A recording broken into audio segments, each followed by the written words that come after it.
기도하는 찬양 감사합니다. 늘 그렇지만 우리 찬양대가 은혜로운데 오늘 더더욱 우리 힘차게 찬송을 해주셔서 얼마나 감사한지 하나님께 영광을 돌립니다. 아멘. 우리 큰 박수로 우리 찬양대 격려하도록 하겠습니다. 감사합니다. 네. 오늘 이 설교는 제가 우리 교단지 잡지 활천이라는 잡지가 있는데요. 거기에 활천 10월호에 종교개혁 기념 특별 설교 제가 올해 기고를 부탁받아서 기고를 했는데 그 기고문 설교를 가지고 오늘 설교를 하도록 하겠습니다. 좀 역사를 이렇게 더듬고 여러 가지 이 교회적 정황을 살피기 때문에 좀 상당히 딱딱할 수도 있고 또 역사 공부하는 것 같기도 하겠지만 역사 속에 임하시는 하나님의 섭리를 발견하고 주의 뜻을 발견하는 귀한 영적인 은혜와 도전의 시간 또 되기를 기도합니다. 평소 골프를 좋아하는 어떤 분이 있었습니다. 교회에서도 믿음이 좋은 분이었는데 이분이 골프를 워낙 좋아했어요. 그래 시간 날 때면 골프장에 가서 골프를 치는 것이 그에게는 참 큰 낙이었습니다. 골프라는 것이 원래 그렇잖아요. 골치를 아주 푸는 데는 아주 그냥 프로 같은 운동이 골프랍니다. 인간이 만든 스윙 운동 중에 가장 완벽한 스윙 운동이 골프라고 하는데 이분이 하여튼 골프의 매료되었습니다. 안식일이면 주일이면 이 교회 가야 되고 예배 드리는 것이 당연한데 어느 날 너무 날이 아름다웠습니다. 이 10월의 마지막 날 같은 이렇게 아름다운데 이용의 10월의 마지막 기억하고 있나요? 또 막 들리고 하니까 도무지 견딜 수가 없어요. 그래서 바람같이 골프장을 나갔습니다. 나가서 딱 공을 놓고 탁 이렇게 티샷을 탁 날리는데 공이 쭉 날아가서 프로들도 치기 어려운 그 골프의 1번 홀에 크게 내리꽂혔습니다. 홀인은 된 겁니다. 할렐루야 했는데 이 사실을 누구한테 알립니까? 하늘의 천사가 지켜보고 있습니다. 하나님, 저 사람 주일날 저거 뭐 하는 거예요? 했더니 가만 놔둬라. 내가 다 조치를 취했다. 홀인은 했지만 저는 골프를 안 칩니다만 골프장 근처 가보면 어떤 분이 막 홀인은 했다고 막 그냥 1년 동안 플랜카드 붙여놓습니다.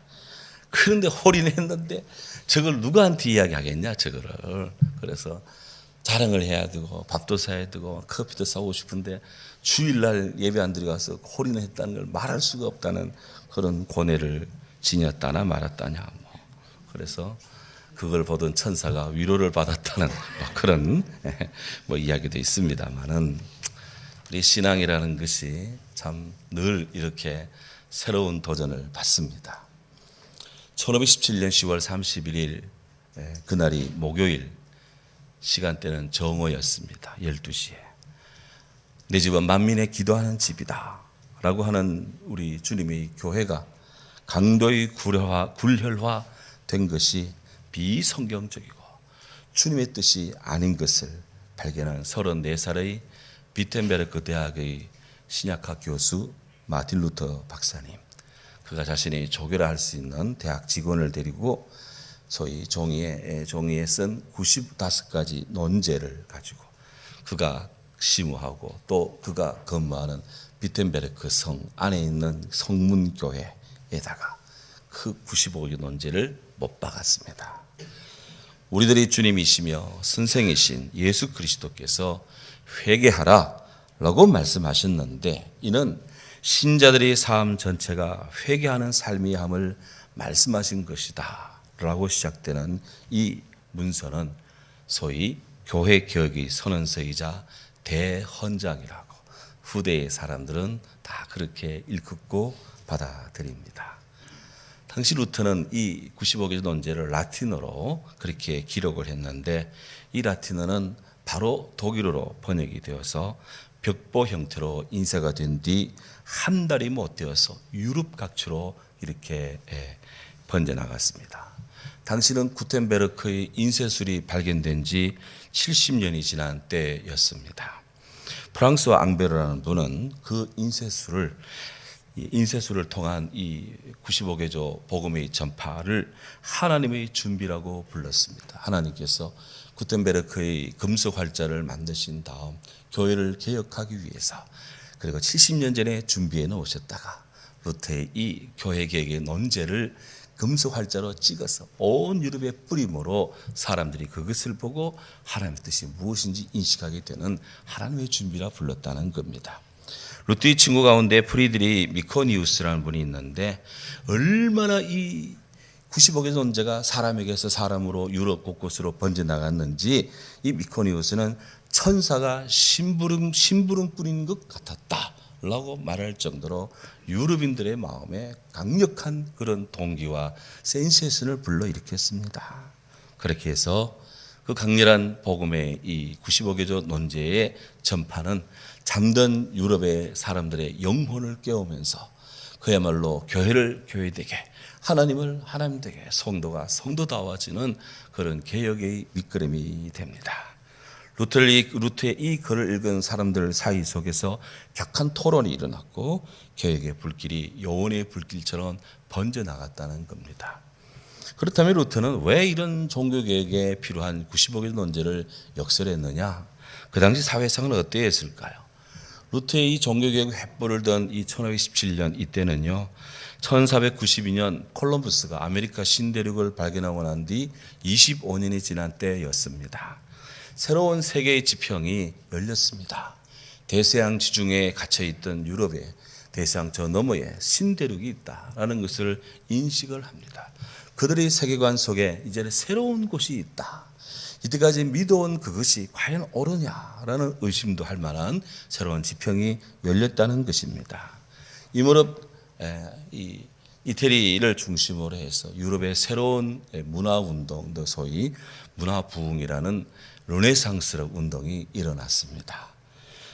르네상스가 아주 활발하게 꽃을 피우고 있었습니다. 바바라 터크만이라는 분이 독성과 아집의 역사라는 그 책을 썼는데 우리말로도 번역이 되어 있습니다. 이 책에 보면 1470년에서 1530년까지 60년 동안에 로마 카톨릭 교황이 무려 6명의 교황이 바뀌었습니다.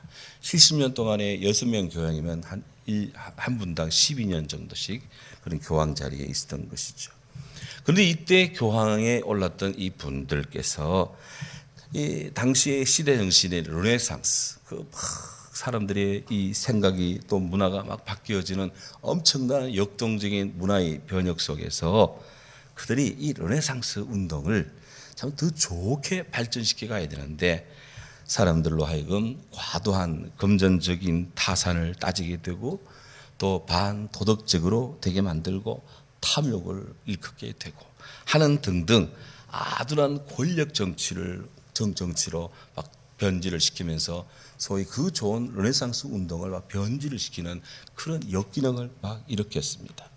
소위 교황들의 권력 남용이 일어났는데 이것은 르네상스의 자체의 문제가 아니라 교황 정치 관습에 뿌리를 둔 지극한 교회의 타락이었다 하는 것입니다.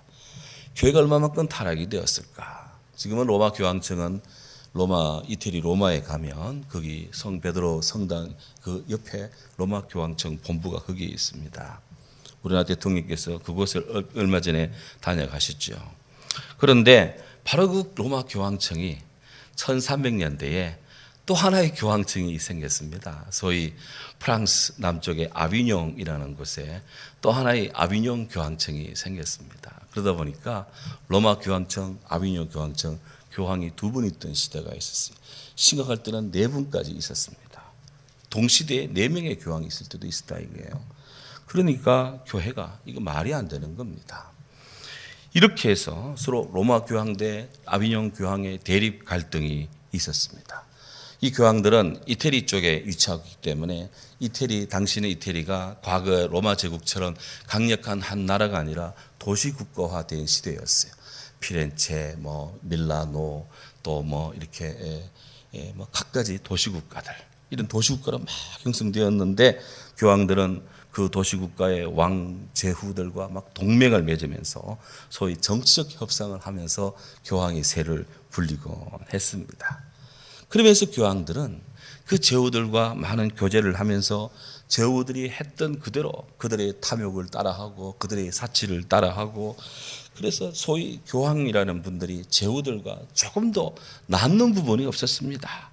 그저 냄새를 쫓는 사냥개처럼 교황직이 가져다 주는 그런 이권을 주고 있고, 자신의 뒤에까지 소위 말하는 일문의 가문의 부흥을 일군다면서 무한정의 재물을 쌓아두는 야심에 사로잡혀 있었습니다. 교황들은 스스로 예수의 대리인, 예수님의 대리인이라고 자처를 했죠. 하지만 이들이 극도로 타락을 하자, 그래도 아무리 중세 시대라 하지만 성도들은, 교회를 어렸을 때 다닌 사람들은 그래도 들은 것 본 것 있을 거 아니에요. 교황의 그 극심한 타락에 대해서 교회 성도들이 걱정을 합니다. 영적으로 허탈했습니다. 심지어 배신감까지 느꼈답니다. 그래서 사람들은 영적인 교회 영혼의 대리인, 소위 교황을 비롯한 중세 성직자들이 진정한 신앙, 영혼의 구원을 가져다주는 하나님 말씀이 전혀 없고 그들로부터 어떤 영적인 도전도 없는 것에 대해서 너무나 실망했습니다. 사실 당시 신부들 가운데 성경을 한 번도 안 읽어본 사람이 신부 일을 하고 있었습니다. 또한 자신의 사명이 뭔지, 예배를 집전하는 방법도 모르는 그런 성직자들이 부지기 쓰였다는 거예요. 타락한 교회 사제에 대한 이 반감이 얼마나 강력했는지, 세상 사람 누군가가 성직자를 비판하기만 하면 꾸벅꾸벅 졸는 사람 눈을 딱 뜨고, 며칠간 밥을 못 먹은 사람도 배고픔을 잊은 채 맞아 그래 하면서 교회 비판에 대해서 찬동하고, 그렇게 열렬한 박수를 벌이며 그래요 맞아요 하면서 교회 비판에 그들이 다 동참을 했다고 하는 것입니다. 자기 배만 불리는 교회 지도자들의 타락을 거부하고 내적 외적으로 저항하는 사회 분위기가 편만했다는 것이죠. 상상이 가시죠? 그렇다고 해서 유럽 전체의 교회가 다 숨이 멎어 있는 송장 같은 교회는 아니었습니다. 그런 가운데서도 하나님의 복음의 생명은 살아 움직입니다. 이를테면 14세기에 영국에서 존 위클리프라는 분이 성경을 영어로 번역을 했습니다. 존 위클리프의 영어 성경 번역이 오늘날의 영어의 기본 모체가 된다 해도 과언이 아니에요. 그리고 초대교회 성수적 유산으로 돌아가자라고 하는 롤라드 신앙운동도 일어났고요. 또 우리들이 종교개혁의 순례지 갔던 제2차 성리순례 때 갔던 체코의 얀 후스 같은 분들, 그의 몸을 불사르면서도 죽임을 당하면서도 복음의 개혁을 외쳤고요. 그리고 수도원운동이 일어나면서 교회의 본질적 요소를 지켜가는 영성운동이 계속 일어났습니다. 지금 제가 말씀드린 일련의 이런 분들은 중세 로마 가톨릭 교회가 지금도 주장하고 있는 사제가 성찬식에 떡과 잔을 나눌 때 그것은 인간이 만든 떡, 인간이 담은 포도주가 사제의 축복 속에 진정한 예수님의 몸, 예수님의 피로 된다고 하는 화채설, 그 화채설을 그들은 비판하면서 비판을 합니다. 또 그들은 면죄부라는 것은 이거는 성경에 맞지 않는다라고 하는 면죄부로 비판을 합니다. 교회를 개혁하고자 했던 이런 일련의 이런 선각자들은 소위 중세시대 사람들이 돈을 가지고 성자의 유물을 사고 어떤 분의 손톱, 어떤 분의 머리카락은 죄를 10년, 100년씩 사해 준다는 그들의 성자 유물 사상도 비판을 합니다.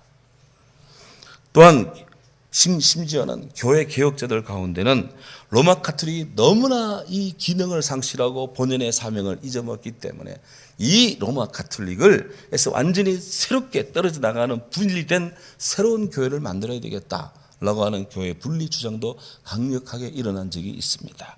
14세기 저명한 신학자였던 윌리엄 오캄이라는 분이 있는데요. 이분은 교황이 없는 교회가 되어야 된다 이렇게 역설을 했습니다.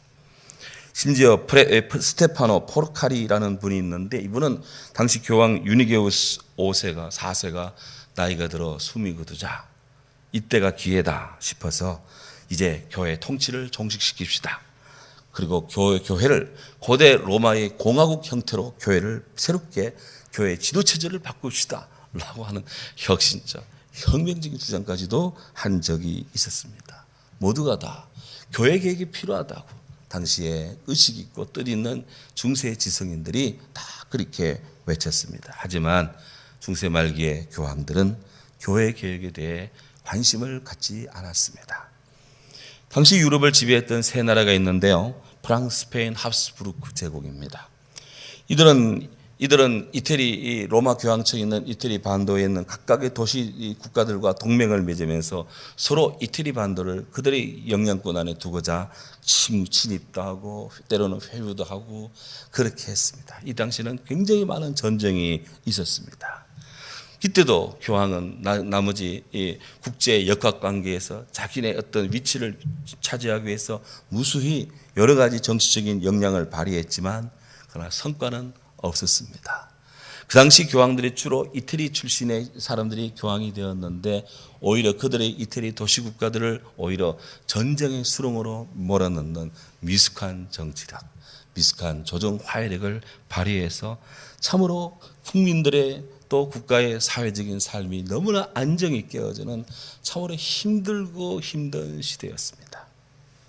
그들의 입에 신실함이 없고 그들의 심중이 심히 약하며 그들의 목구멍은 열린 무덤 같고 그들의 혀로는 아침 하나이다 라고 하는 시편 5편 9절에 다윗의 탄식이 이루어지는 그런 시대였다.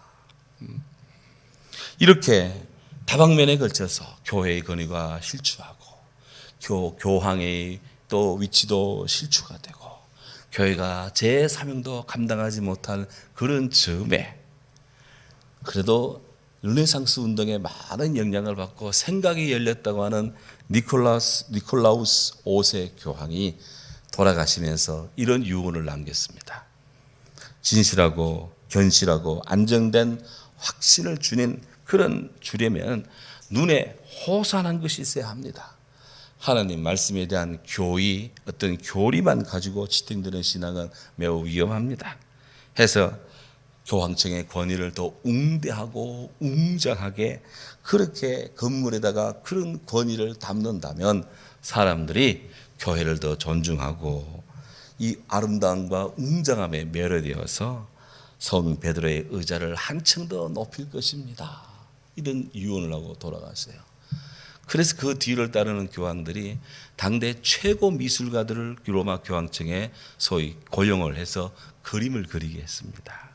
미켈란젤로의 천지창조, 최후의 심판, 라파엘로의 아테네 학당, 십자가에서 내려지는 예수 등등의 그런 그림들이 다 그때 그려졌습니다. 우리가 이태리를 소개하는 어떤 여행 프로 이런 드라마 같은 거 보면 그 그려지는 어마어마한 천지창조 이런 그 참 아름다운 그 그림들은 다 그 당시에 다 만들어진 것들이에요. 그렇게 해서 사람들 눈에 아름다운 그림을 보이고 형용할 수 없는 위엄과 그런 광채, 말할 수 없는 그런 작품들을 통해서 사람들의 신앙을 고양시키고자 했습니다. 하지만 그러면 그럴수록 당시 교회는 성경과 점점 아득하게 멀어져 갔다는 것입니다.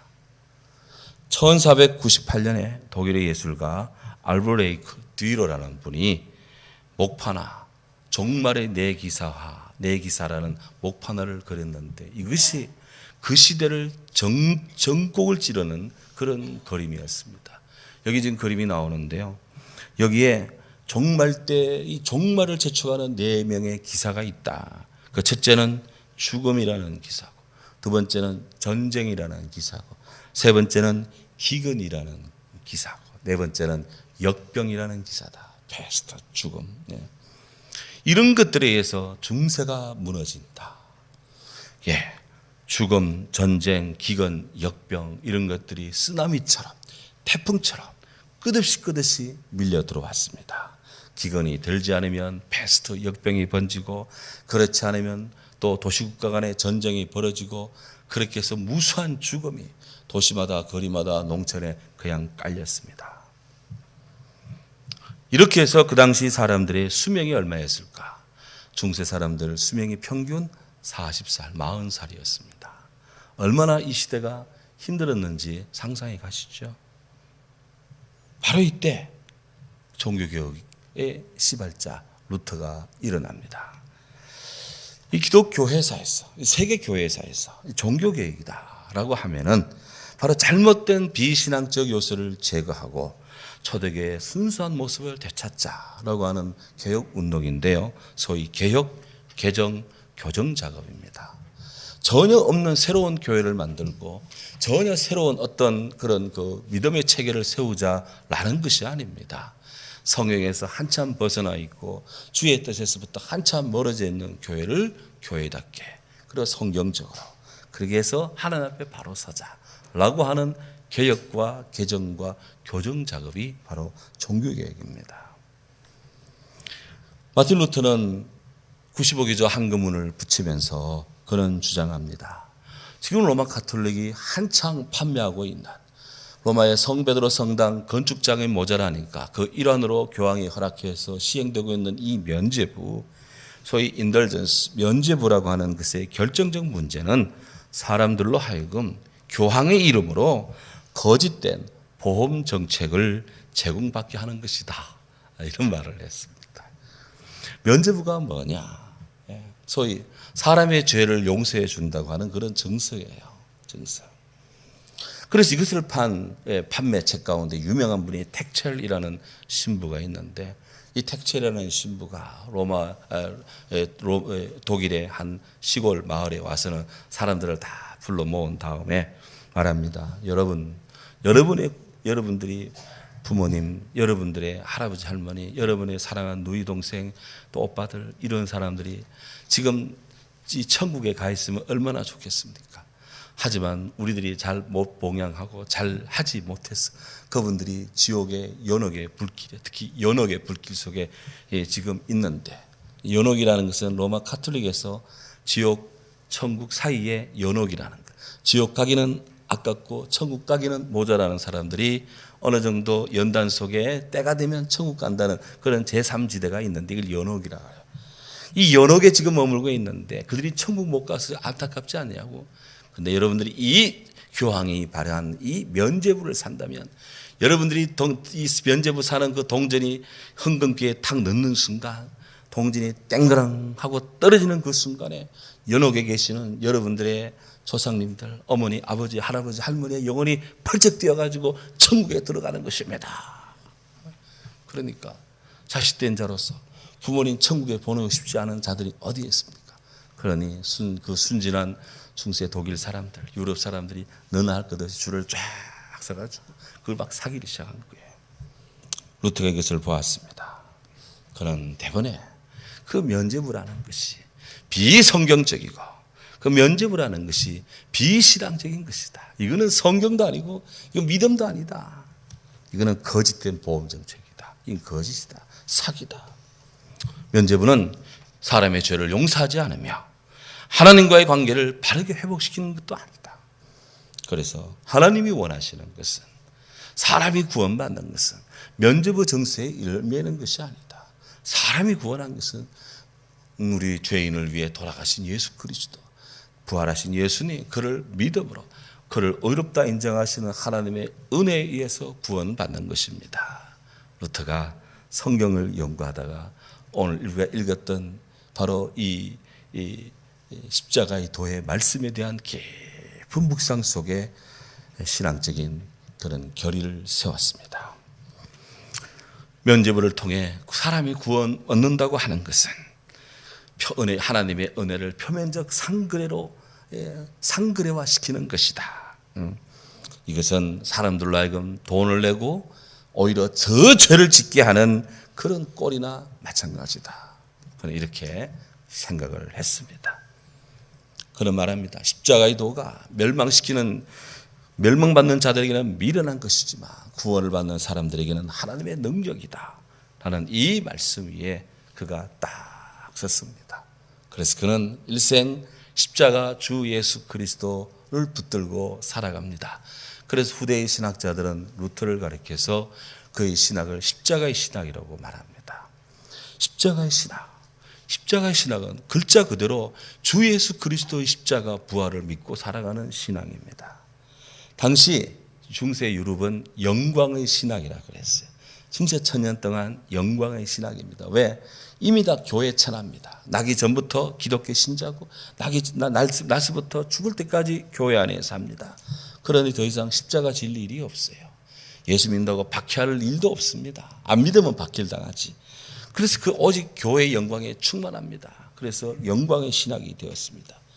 그러나 신앙적인 견지에서 본다면 이 영광의 신학은 인간의 공로로 구원을 얻을 수 있다는 주장입니다. 이 영광의 신학은 십자가에 달려 돌아가신 예수님을 향해서 당신 십자가에서 내려보라, 내가 그러면 당신을 믿겠다 라고 외치던 십자가상의 한강도의 소리와 같은 것입니다. 십자가 없는 구원의 길, 십자가 없어도 사람은 얼마든지 구원 속에 있을 수 있다라고 하는, 사람이 의롭게 행위로 살면 구원 얻는 거 아니냐라고 하는 다분히 중세 행위주의에 기초한 그런 운동이 영광의 신학입니다. 하지만 루터가 바라보았던 십자가의 주 예수 그리스도, 십자가의 신학은 예수님 십자가 달리실 때 또 다른 한편에서 죽어가는 그가 예수님을 바라보며 예수여 당신 나라에 임하실 때 나를 기억하소서 라고 하며 주님의 구원을 구하는 그 믿음의 가련한 인생, 이들이 바로 십자가 신앙의 사람들입니다. 자, 이렇게 해서 루터가 오직 십자가에 의한 구원을 외쳤습니다. 면죄부 종이가 구원을 주는 것이 아니라 십자가에 달려 돌아가신 예수 그리스도를 믿는 것이 바로 우리에게는 구원이 주는 하나님의 은혜다, 이렇게 외쳤다는 거예요. 헤르만 셀더하우스의 루터를 말하다라는 그 책이 있는데요. 그 책을 보면 루터 뒤에 오늘날의 장로교회, 소위 장로교를 이끄는 신학자 존 칼빈, 사실 이분은 장로교만 이끈 게 아닙니다. 전 세계 기독교인들에게 신학적 영향을 준 분인데요. 이 칼빈이라는 분이 그의 기독교 강요에서 이렇게 말합니다. 평가하기를 루터를 우리에게 복음을 되돌려준 인물이 루터다. 중세교회가 잊어먹었던 복음을 우리에게 되돌려준 분이 바로 루터다. 이렇게 칼빈은 그의 책에 기록을 합니다. 칼빈은 루터를 한 번도 만나보지를 못했습니다. 하지만 그는 루터의 최고의 학생이었다, 그렇게 평가하죠. 그의 글을 읽어보면 루터 이야기로 가득해요. 그런데 여러분, 루터 이야기는요, 어거스틴 이야기가 다 루터 이야기입니다. 어거스틴 이야기는 다 바울 이야기를 하고 있어요. 바울은 예수님 이야기합니다. 그러니까 예수님, 어거스틴, 또 예수님, 바울, 어거스틴, 루터, 켈빈, 이렇게 영성이 쭉 이어지고 요한 웨슬레까지 쫙 영성이 이어지고 있습니다. 제 사무실에 제가 앉은 책상 맞은편에 사진이 4장 걸려 있습니다. 맨 왼쪽 상단에는, 맨 좌측 상단에는 어거스틴 사진이에요. 그다음에 그 옆에는 루터의 사진이에요. 또 그 밑에는 칼빈의 사진이에요. 또 그 밑에는 요한 웨슬레의 사진이 있습니다. 저는 늘 그 4장의 사진을 보면서 하나님, 저분들의 영성, 저분들의 신앙, 저분들의 믿음, 저분들의 교회 사랑, 저분들의 저 열정, 저분들의 헌신을 제가 미약하지만 본받으며 닮으며 살아가게 하소서. 할 일 없으면 그거 보고 그냥 앉아서 그냥 이렇게 기도하고 있습니다. 바로 그분입니다. 루터는 하나님을 깊이 추구했습니다. 깊이 하나님을 추구했습니다.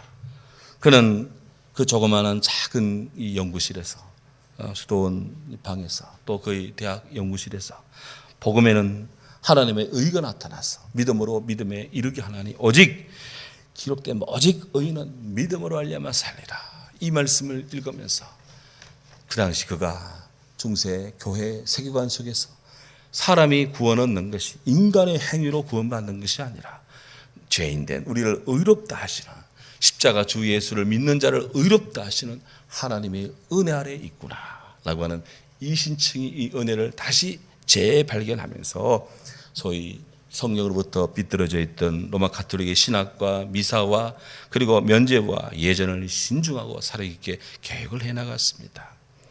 그를 보면요, 루터는 끊임없이 성경을 연구했고, 끊임없이 성경을 강해했고, 끊임없이 성경을 강의하고, 끊임없이 설교를 연구했습니다. 그렇게 했습니다. 저도 그분을 닮아서 끊임없이 연구하고, 끊임없이 강의하고, 끊임없이 강의하고 설교하려는데 제가 너무 부족함을 느낍니다. 루터는 성경 번역자였습니다.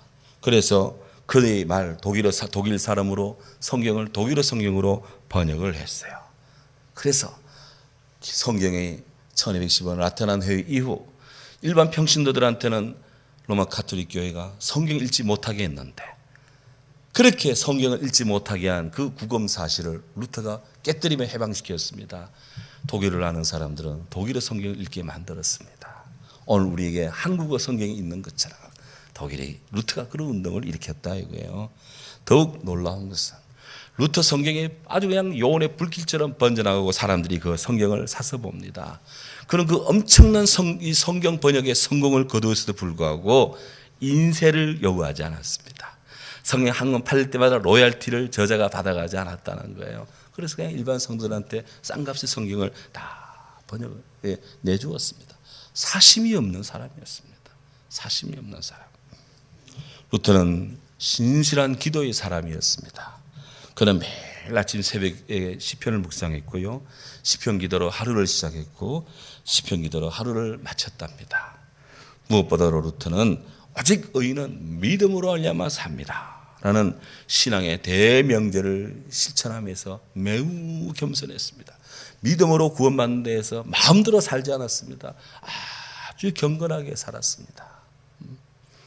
그는 인간적으로 불같은 성질이 있었습니다. 때로는 욱하기도 하고 때로는 확 하기도 하는 그런 불같은, 때로는 신경질적인 불같은 캐릭터를 가지고 있어서 약점이라고 비판을 받기도 합니다만은 그런 그의 강렬한 자기 자아의식은 바로 그 강대한 이 로마 카톨릭의 그 강대한 이 성처럼 되어 있는 그 교회를 새롭게 하는 교회의 불길을 계속 가속화시키는 그런 자신의 불쏘시개로 그의 내적 자아가 또 그렇게 좋은 쪽으로 기능을 했음을 봅니다. 오늘 예수님께서 하나님 주의 성전에 기도 소리가 사라지고 예배를 위한다는 명목으로 성전에 양을 팔고 또 소를 사고 하는 이런 매매하는 자들이 호가 소리로 온갖 세상의 소리로 가득한 이런 성전의 세력들을 우리 주님이 예레미야 7장 1절에 11절의 말씀을 인용하여 꾸짖습니다. 내 집은 만민의 기도하는 집이라 하였거늘 너희는 어찌하여 나의 집을 강도의 굴리로 만드느냐. 이 교회는 기도하는 집인데 어찌하여 여기서 장사하고 어찌하여 여기서 호가를 부르고 어찌하여 여기서 자기의 이익만 챙기느냐. 퇴락한 성전을 책망하고 정결케 하시는 우리 예수님의 이 성전개혁은 마틴 루터 종교개혁뿐 아니라 오늘 이 크리스천 모두가 받아들여야 될 하나님의 거룩한 책무요 사명이다 라는 것입니다.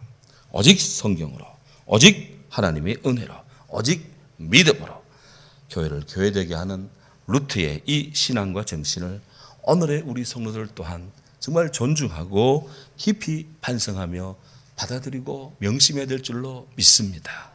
성령과 함께하는 좋은 교회, 좋은 성도, 이로써 더더욱 우리가 온전하고 하나님 아버지께 영광을 돌리고 복음이 등불러서 시대적 사명을 다하고 교회와 성도로서 하나님께 영광을 돌리며 서로 사랑하며 교회가 재미있고 오는 사람 기쁘고 행복하고 오면 잘 되고 주님의 은혜를 받는 일들이 날마다 더해져서 21세기 교회를 개혁하는데 우리 안동성결교회가 앞장서서 함께 나아가는 살아있네 소리 듣는 주님의 교회 되기를 주의 이름으로 축원합니다. 아멘. 하나님 감사합니다.